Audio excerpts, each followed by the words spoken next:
How did he do it? Not by merely talking about the fact that he was too busy, and to this and to that. No, after expressing his appreciation of the invitation, and regretting his inability to accept it, he suggested a substitute speaker. In other words, he didn't give the other person any time to feel unhappy about the refusal. He immediately changed the other person's thoughts to some other speaker who could accept the invitation. Gunter Schmidt, who took our course in West Germany, told of an employee in the food store he managed who was negligent about putting the proper price tags on the shelves where the items were displayed. This caused confusion and customer complaints. Reminders, admonitions, confrontations with her about this did not do much good. Finally, Mr. Schmidt called her into his office and told her he was appointing her supervisor of price tag posting for the entire store, and she would be responsible for keeping all of the shelves properly tagged. This new responsibility and title changed her attitude completely, and she fulfilled her duties satisfactorily from then on. Childish? Perhaps. But that is what they said to Napoleon, when he created the Legion of Honor and distributed 15,000 crosses to his soldiers, and made 18 of his generals marshals of France, and called his troops the Grand Army. Napoleon was criticized for giving toys to war-hardened veterans, and Napoleon replied, "Men are ruled by toys." This technique of giving titles and authority worked for Napoleon, and it will work for you. For example, a friend of mine, Mrs. Ernest Gent of Scarsdale, New York, was troubled by boys running across and destroying her lawn. She tried criticism. She tried coaxing. Neither worked. Then she tried giving the worst sinner in the gang a title and a feeling of authority. She made him her detective, and put him in charge of keeping all trespassers off her lawn. That solved her problem. Her detective built a bonfire in the backyard, heated an iron red hot, and threatened to brand any boy who stepped on the lawn. The effective leader should keep the following guidelines in mind when it is necessary to change attitudes or behavior. 1. Be sincere. Do not promise anything that you cannot deliver. Forget about the benefits to yourself and concentrate on the benefits to the other person. 2. Know exactly what it is you want the other person to do. 3. Be empathetic. Ask yourself what is it the other person really wants. 4. Consider the benefits that person will receive from doing what you suggest. 5. Match those benefits to the other person's wants. 6.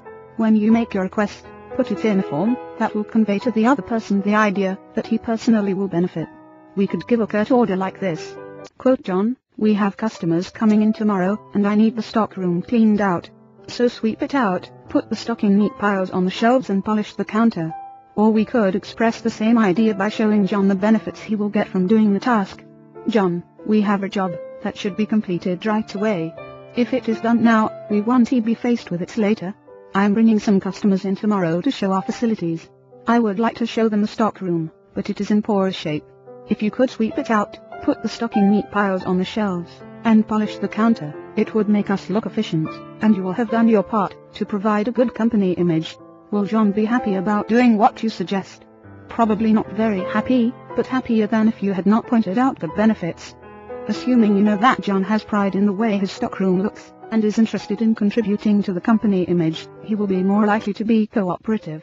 It also will have been pointed out to John that the job would have to be done eventually, and by doing it now, he won't be faced with it later. It is naive to believe you will always get a favorable reaction from other persons when you use these approaches, but the experience of most people shows that you are more likely to change attitudes this way than by not using these principles, and if you increase your successes by even a mere 10%, you have become 10% more effective as a leader than you were before. And that is your benefit. People are more likely to do what you would like them to do when you use. Principle 9. Make the other person happy about doing thing you suggest. In a nutshell, be a leader. A leader's job often includes changing your people's attitudes and behavior. Some suggestions to accomplish this. Principle 1. Begin with praise and honest appreciation. Principle 2. Call attention to people's mistakes indirectly. Principle 3. Talk about your own mistakes before criticizing the other person. Principle 4. Ask questions instead of giving direct orders. Principle 5. Let the other person save face. Principle 6. Praise the slightest improvement and praise every improvement. Be hearty in your approbation and lavish in your praise. Principle 7. Give the other person a fine reputation to live up to. Principle 8. Use encouragement. Make the fault seem easy to correct. Principle 9. Make the other person happy about doing thing you suggest. A Shortcut to Distinction by Lowell Thomas. This biographical information about Dale Carnegie was written as an introduction to the original edition of How to Win Friends and Influence People. It is reprinted in this edition to give the readers additional background on Dale Carnegie. It was a cold January night in 1935, but the weather cold didn't keep them away. 2,500 men and women thronged into the grand ballroom of the Hotel Pennsylvania in New York. Every available seat was filled by 7:30. At 8 o'clock, the eager crowd was still pouring in. The spacious balcony was soon jammed.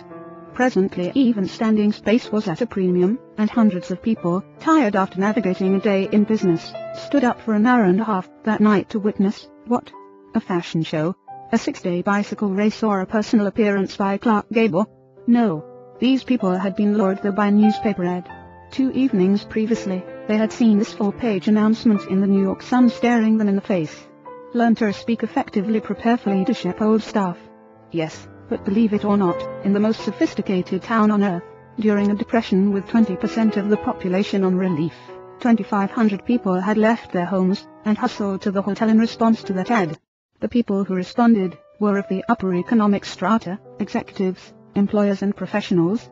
These men and women had come to hear the opening of an ultra-modern, ultra-practical course in effective speaking and influencing men in business, a course given by the Dale Carnegie Institute of Effective Speaking and Human Relations. Why were they there, these 2,500 businessmen and women? Because of a sudden hunger for more education, because of the depression? Apparently not, for this same course had been playing to packed houses in New York City every season for the preceding 24 years.